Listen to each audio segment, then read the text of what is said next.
Hello दोस्तों, आज का हमारा टॉपिक है क्लास 10th में मैथमेटिक्स एक्सरसाइज 1.2 रियल नंबर का। तो 1.1 मैंने सब सॉल्व करा दिया था। अब नेक्स्ट एक्सरसाइज की तरफ बढ़ते हैं, एक्सरसाइज 1.2। तो 1.2 में क्या है, क्वेश्चन नंबर फर्स्ट कह रहा है कि निम्नलिखित संख्याओं को अभाज्य गुणनखंड के गुणनफल के रूप में व्यक्त कीजिए। अभाज्य गुणनखंड के गुणनफल के रूप में व्यक्त करने का मीन्स ये है कि आप इसका फैक्टराइजेशन करेंगे। ठीक है, फैक्टर बता देना है कैसे फैक्टर होता है। तो जैसे इसमें पहला क्वेश्चन है 140 यानी 140। ठीक है, तो इसका आप अभाज्य गुणनखंड के रूप में कैसे लिखेंगे, इसका फैक्टर कैसे करेंगे हम बता दे रहे हैं आप लोग को। तो 140 है, ठीक है ना। पहले आप किस संख्या से डिवाइडेशन करेंगे, तो इतना जान के चलिए फैक्टर के रूप में लिखने के लिए आपको हमेशा अभाज्य संख्या की आवश्यकता होगी। कौन सी संख्या है कि अभाज्य संख्या से। जब भी आप फैक्टर करेंगे तो एक अभाज्य संख्या से ही काटेंगे। पहले सबसे छोटी अभाज्य संख्या से काटेंगे, फिर उससे बड़ी, फिर उससे बड़ी, फिर उससे बड़ी। तो अभाज्य संख्याएं क्या होती हैं जिसके केवल दो ही गुणनखंड होते हैं, एक तो एक होता है और एक स्वयं वही संख्या होता है। ठीक है, तो मैं सबसे पहले सबसे छोटी अभाज्य संख्या से ट्राई करता हूँ कि क्या 140 सबसे छोटी अभाज्य संख्या से विभाजित हो रही है कि नहीं। ठीक है, तो 140 है, तो 140 को आप सबसे छोटी अभाज्य संख्या क्या होती है, 2। तो पहले 2 से आप डिवाइडेशन करिए। 2 साते 14, नहीं आएगा तो उतारिए 0।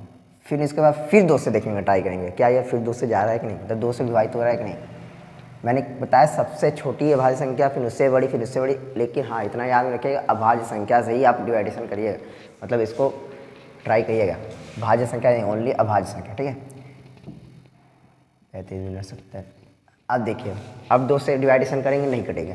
ठीक है ना, क्यों नहीं कटेगा, क्योंकि आप लोग विभाज्यता का नियम पढ़े होंगे, 2 से विभाज्यता का नियम, 3 से विभाज्यता का नियम, ये सब होगा ना, तो उसी प्रकार से होता है। तो देखिए यहाँ पे अब 35 आ गया, अब 2 से डिवाइडेशन नहीं होगा। अब इससे बड़ी अभाज्य संख्या देखेंगे 3, 2 से बड़ी अभाज्य संख्या 3 है। अब क्या देखते हैं, 3 से ये डिवाइडेशन होता है कि नहीं, 3 से ये कटता है कि नहीं, विभाजित होता है कि नहीं।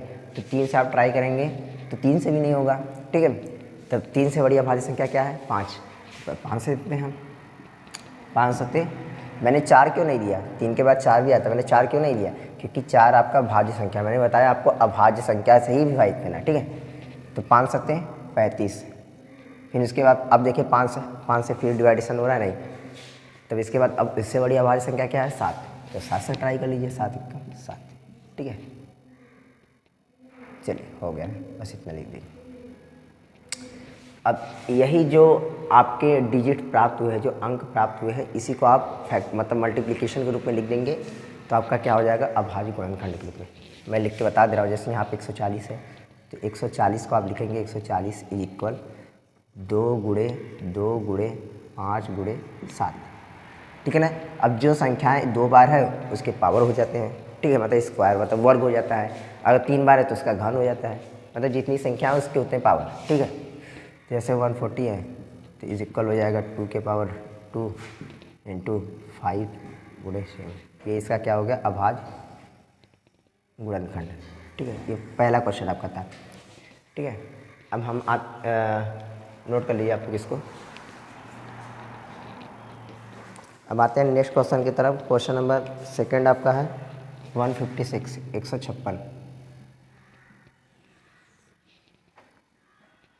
156, तो इसका भी आपको अभाज्य गुणनखंड करना है, यानी फैक्टर के रूप में इसको भी लिखना है। तो मैं बता रहा हूँ, तो यही चीज़ करेंगे आप लोग। 156 है, तो पहले सबसे छोटी अभाज्य संख्या ट्राई करेंगे। सबसे छोटी अभाज्य संख्या आपका 2 है, तो देखिए क्या 2 से विभाजित हो रहा है, तो 2 7 14, हाशिए इधर गया, 2 8 16। ठीक है, फिर उसके बाद फिर 2 से ट्राई करिए, क्या 2 से फिर विभाजित हो रहा है, 2 3 6, 2 9 18। ठीक है, अब देखिए क्या आ गया, 39 आ गया। क्या 39 2 से कटेगा, विभाजित होगा नहीं। अब इसके बाद अगली अभाज्य संख्या क्या है, 3। अब 3 से ट्राई कर लीजिए आप लोग, 13 3 39। ठीक है, अब 3 है, उसके बाद क्या आता है, 5। क्या 5 है, 13 को काटेगा, विभाजित करेगा नहीं। उसके बाद आता है 7, क्या 7 भी करेगा नहीं। फिर इसके बाद आता है 11, क्या 11 भी करेगा, वो भी नहीं करेगा। तो उसके बाद क्या आता है 13, तो 13 से आप लोग विभाजित करिए, 13 का 13, बस इन्हीं संख्याओं को, इसी डिजिट को आप मल्टीप्लिकेशन के रूप में लिख दीजिए, आपका यह अभाज्य गुणनखंड हो जाएगा। जैसे 156 हो गया इज इक्वल, इन्हीं संख्याओं को लिख दीजिए मल्टीप्लिकेशन के रूप में 2 गुणे 2 गुणे 3 गुणे 13, ठीक है। अब मैंने बताया आपको जो संख्याएं 2 बार है उसका वर्ग हो जाता है, मतलब उसके जितनी संख्या, मतलब जितनी बार संख्या आएंगी उसकी पावर उतनी, ठीक है। बस उसके पावर के रूप में लिख लीजिए। जैसे 2 बार है तो इसको लिख लीजिए 2 के पावर 2 मल्टीप्लिकेशन 3 मल्टीप्लिकेशन 13, बस ये इसका क्या हो गया, अभाज्य गुणनखंड, ठीक है। चलिए आप लोग इसको भी नोट कर लीजिए, ठीक है, इसको भी नोट कर लीजिए। तो हम बढ़ते हैं नेक्स्ट क्वेश्चन की तरफ, ठीक है।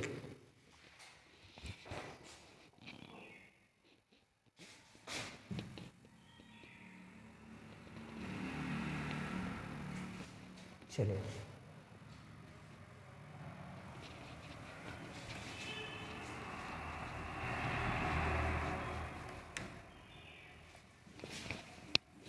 क्वेश्चन नंबर 3 आपका क्या कहता है, 3825 3825, इसका क्या करना है, आपको फैक्टर करना है, अभाज्य गुणनखंड के रूप में लिखना है, फैक्टराइजेशन करना है। तो क्या करेंगे आप लोग, 3825 है तो पहले आप इसको सबसे छोटी आवाज़ से क्या है, दो से डिवाइडेशन करेंगे। क्या देखिए 2 से पूर्णों से विभाजित हो रहा है, नहीं होगा, ठीक है। तो इसके बाद 3 से देखते हैं, तो क्या ये 3 से पूर्णों से विभाजित होता है, हाँ 3 से जाएगा, ठीक है। मेरे कहने का मतलब ये है कि मैं कैसे बता दे रहा हूँ कि कटर विभाजित हो रहा है या नहीं हो रहा है। विभाजता का नियम आप लोग पढ़े होंगे, नहीं पढ़े होंगे तो आप लोग कमेंट करिएगा, उसको भी एक दिन देख लेंगे, हम बता देंगे। अब विभाजता का नियम पढ़े होंगे तो अच्छी तरीके से आप समझ जाएंगे कि कौन सी संख्याएँ किससे विभाजित होगी, ठीक है। जैसे आप लोग नहीं पढ़ेंगे तो कमेंट करिएगा, हम उसको पढ़ा देंगे, बहुत ईजीली तरीके से आप लोग को आ जाएगा। तो 3 कम 3, 3 दूनी 6, 3 7 21, 3 5 15, 1275 आया। अब ये देखते हैं क्या ये फिर 3 से विभाजित होती है, फिर 3 से विभाजित करिए, 3 चौक 12, 3 दूनी 6, 3 5 15। अब देखिए क्या यह फिर 3 से विभाजित होती है, नहीं। तो इसके बाद नेक्स्ट अभाज्य संख्या क्या है, 5। तो 5 8 40, 5 5 25। अब इसके बाद फिर इसको देखिए क्या ये 5 से विभाजित होती है, हाँ 17 बचे 85। अब 17 आपका 17 से ही कटेगा, ना कि किसी एन अदर अभाज्य संख्या से। फॉर एग्जांपल जैसे मैं कह दूँ 5 से, 11 से, 13 से, ये सबसे विभाजित नहीं होगा, तो 17 कम 17। तो अब इसी को आप मल्टीप्लिकेशन के रूप में लिख लीजिए, इसका अभाज्य गुणनखंड हो जाएगा। जैसे 3825 है इज इक्वल, क्या लिख सकते हैं इसको, इसी सबको मल्टीप्लिकेशन के रूप में लिख लीजिए। 3 मल्टीप्लिकेशन 3 मल्टीप्लिकेशन 5 मल्टीप्लिकेशन 5 इन मल्टीप्लिकेशन 17। तो बस अब मैंने बताया जो संख्याएं 2 बार है उसका वर्ग कर दिए, या 3 बार है घन कर दिए, 4 बार है तो उसके पावर 4, जितनी बार संख्या आएंगे उसके पावर उतनी संख्या कर दीजिए, ठीक है। जैसे 2 बार है तो 3 का स्क्वायर मल्टीप्लिकेशन, 5 भी 2 बार है तो 5 का स्क्वायर मल्टीप्लिकेशन 17। बस ये इसका क्या हो गया, फैक्टर यानी अभाज्य गुणनखंड। आई होप आप लोग को समझ में आ गया होगा। बढ़ते हैं नेक्स्ट क्वेश्चन की तरफ, क्वेश्चन नंबर 4, इसको आप नोट कर लीजिएगा, ठीक है।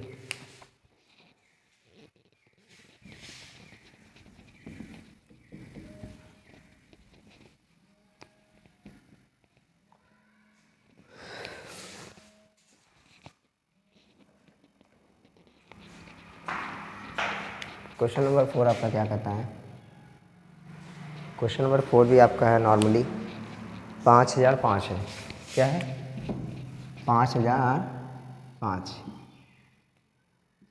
ठीक है। अब इसका फैक्टर करते हैं, तो इसका फैक्टर क्या करता है, बहुत ही ईजी है, बहुत हार्ड भी नहीं है। तो क्या करेंगे, आप इसका फैक्टर करेंगे तो सबसे पहले सबसे छोटी आवाज़ संख्या 2 से ट्राई करेंगे, क्या ये 2 से विभाजित होगा, नहीं होगा। 3 से होगा, वो भी नहीं होगा। हमने बताया, देखिए हमको विभाजता का नियम अच्छी तरीके से याद है, इसलिए मैं इसको फैक्टराइजेशन करना है, किस संख्या से कटेगा किस संख्या से नहीं कटेगा। तो आप लोग को विभाजता का नियम अगर नहीं आता होगा तो आप लोग कमेंट करिएगा, तो उसको भी ट्राई करेंगे बताने के लिए। तो चलिए हम बढ़ते हैं, ये संख्या 5 से विभाजित होगी, ठीक है। 5 एकम 5, 0 0 5 एकम 5, ठीक है। अब इसके बाद देखते हैं क्या ये 7 से विभाजित होता है, होगा 7 एकम 7, 3 बचा इधर गया, 7 चौक 28, 2 बचा होगा, 7 दूनी 7 त्रिक 21, ठीक है। अब इसके बाद अब देखते हैं फिर अब किससे डिवाइडेशन होता है। तो 9 से नहीं होगा, अरे सॉरी 9 तो भाज्य संख्या है, सॉरी। तो 7 के बाद आता है अगले अभाज्य संख्या 11 से देखते हैं। 11 एकम 11, 11 तेईस 33, फिर इसके बाद क्या हुआ 13 एकम 13। बस इन्हीं संख्याओं को मल्टीप्लिकेशन के रूप में लिख दियो, क्या हो जाएगा इसका अभाज्य गुणनखंड, यानी 5 गुणे 7 गुणे 11 गुणे 13, ये इसका क्या हो गया अभाज्य गुणनखंड। बहुत इजी था, ज़्यादा हार्ड भी नहीं था, ठीक है। तो क्वेश्चन नंबर 4 भी हो गया आपका। अब आते हैं एक लास्ट क्वेश्चन है, क्वेश्चन नंबर 5। क्वेश्चन नंबर 5 की तरफ बढ़ते हैं हम लोग। क्वेश्चन नंबर 5 भी बहुत ज़्यादा हार्ड नहीं है, नॉर्मली बहुत इजी है। चलिए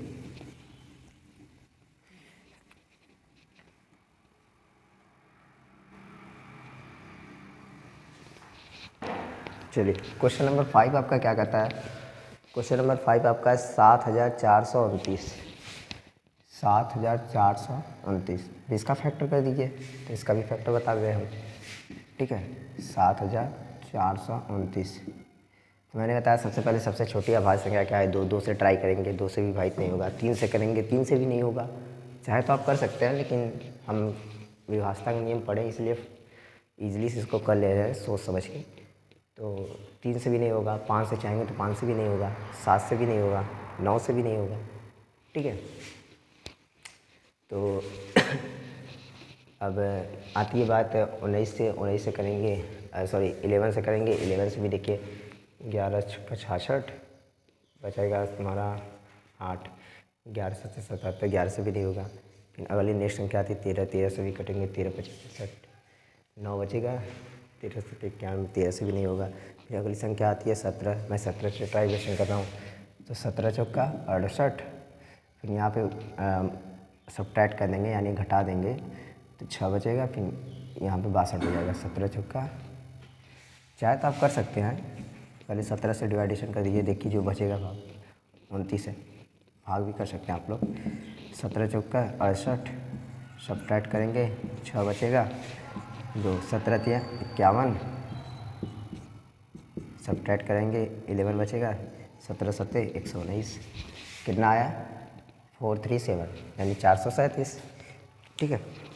बड़ी बड़ी संख्याएं हैं, आप भाग करके कर सकते हैं डिवाइडेशन करके।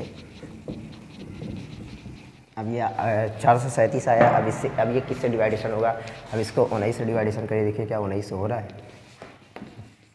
437 के 19 से डिवाइडेशन करिए, तो 19 दूना 38, सब्ट्रैक्ट करिए, 5 बचेगा, 19 दिया 57, कट गया, यानी कितना बचा 23। अब 23 आपका 19 से तो डिवाइडेशन होगा नहीं। इसके बाद नेक्स्ट अभाज्य संख्या आती है 23 आती है, 23 हो गया। बस यही 3 संख्या है, इन्हें मल्टीप्लिकेशन के रूप में लिख लीजिए, इसका अभाज्य गुणनखंड हो जाएगा 17, 19 एंड 23। ये क्या हो गया इसका, ये मेरा 7 है, ठीक है, ये मेरा 7 है, ये इसका क्या हो गया अभाज्य गुणनखंड, ठीक है। तो आप लोग वीडियो को कमेंट शेयर करना ना भूलें, आप लोग के सपोर्ट से ही बहुत कुछ हो सकता है। और हम नेक्स्ट वीडियो की तरफ जब बढ़ेंगे तो आपको LCM SCM निकालना बताएंगे, तो उसके हिसाब से नेक्स्ट क्वेश्चन भी आपका है, तो वो सब हम नेक्स्ट वीडियो में देख लेंगे, ठीक है।